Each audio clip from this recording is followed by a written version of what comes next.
meeting people and seeing people, teammates, coaches, face to face for the first time? I mean, it was a lot, to be honest, but I mean, it's kind of like that anytime you're at a new place. Just try to emphasize that if I don't remember your name, don't hold me accountable for it. You know, remind me maybe twice, maybe 3 times, but besides that, it was tough. It's kind of like a maze back here, too. I kept getting lost where I was going, but I got here real early, so I kind of walked around a little bit. The coach was talking about the impact and praising the impact that you had on the floor and pushing the pace. What were you trying to do? What were you trying to do for this team being thrown out into the fire, getting those minutes? Just trying to get comfortable, really. I mean, when you go into a new situation, you kind of just want to have a chance to kind of mess up and still kind of be able to play a little bit. So I felt like my teammates and just coaches kind of encouraged me to be aggressive and keep pushing the pace. And I think I made some good stuff happen and made some bad stuff happen. So just, got to get better for next game, really. Malika Andrews with ESPN. Mike, hello. Welcome to Brooklyn. And Steve Nash said before the game that he didn't really get a chance to meet you until he was already in Barclays Center. What were your first interactions like? Did you walk into the locker room and say, hey, I'm Mike, or what was that like? No, actually, we was playing before 3-on-3. It's like a stay ready group just to make sure you're warm or whatever. And he walked in and kind of, he didn't really have to introduce himself, but introduced himself and me as well. And just kind of told me what he wanted from me today and just basically told me not to sweat it too much and just kind of be aggressive and push the pace and just try to, help out. Alex Schiffer with The Athletic.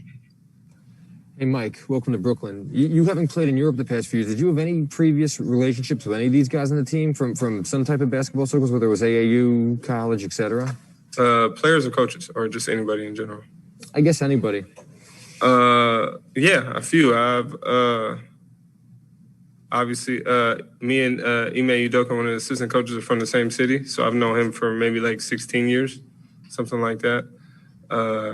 Kevin Durant, I've probably known him for about 5 years, maybe. I've known his brother for a long time, and obviously, if you know somebody's brother, you kind of meet them as well. James and Kai a little bit, just kind of being around like gyms and stuff. In the summer, you meet a lot of people just playing open gyms and just trying to get workouts in. So I don't know if I would say like I'm best friends with anybody or just like really close, but I've had interactions with some of them before. Christian Winfield with the New York Daily News. Hey, Mike, how's it going? Welcome to Brooklyn. 2 questions for you. One, number one, what does going overseas to the EuroLeague do for your game? And second, I feel like everybody knows, or everybody has known since your time in Phoenix that you can play. Why do you think that it's taken you so long to get this opportunity? To answer the last question, I didn't really know if I wanted to play in the NBA again. I was getting paid well, and I liked playing a lot and having a star role and stuff. And just as you get older, and I just don't want to have that much, responsibility on my shoulders every night. So, I mean, playing 21 minutes a night is better for me, and just not being as much as a focal point and just trying to help out. I feel like I can shine in that, just, if I got an opportunity. Tom Dowd with BrooklynNets.com. Hey, Mike, what was the challenge tonight in particular, kind of stepping into that ball handling kind of lead guard role with the kind of limited prep time that you had? I'm a natural point guard, so I played point guard pretty much all my life. So it wasn't really that. It was more like trying to learn plays and trying to just move the ball and move at a faster pace, and just trying to feel somewhat comfortable in a situation where it's kind of uncomfortable, where you just kind of haven't had any practices and you haven't really had any game time, so you just kind of got to fill in. So, like I said, I just try to be aggressive and try to see if I could get people open and see if I could get some easy buckets for myself. And, I feel like I did some good things and some bad things. Simone Sandri with La Gazzetta dello Sport. Yes, I wonder if you can clarify once for all, from your perspective, what happened in the last 2 years with Ettore Messina first and with Dimitri Todis recently. If you can actually, say from your perspective what happened. Messina took the job in Milan. We talked on the phone all summer, and then one day he just emailed me and said I should find another team. So he was a new coach, and I guess that's just what happens. I don't really know. That's how he handled it.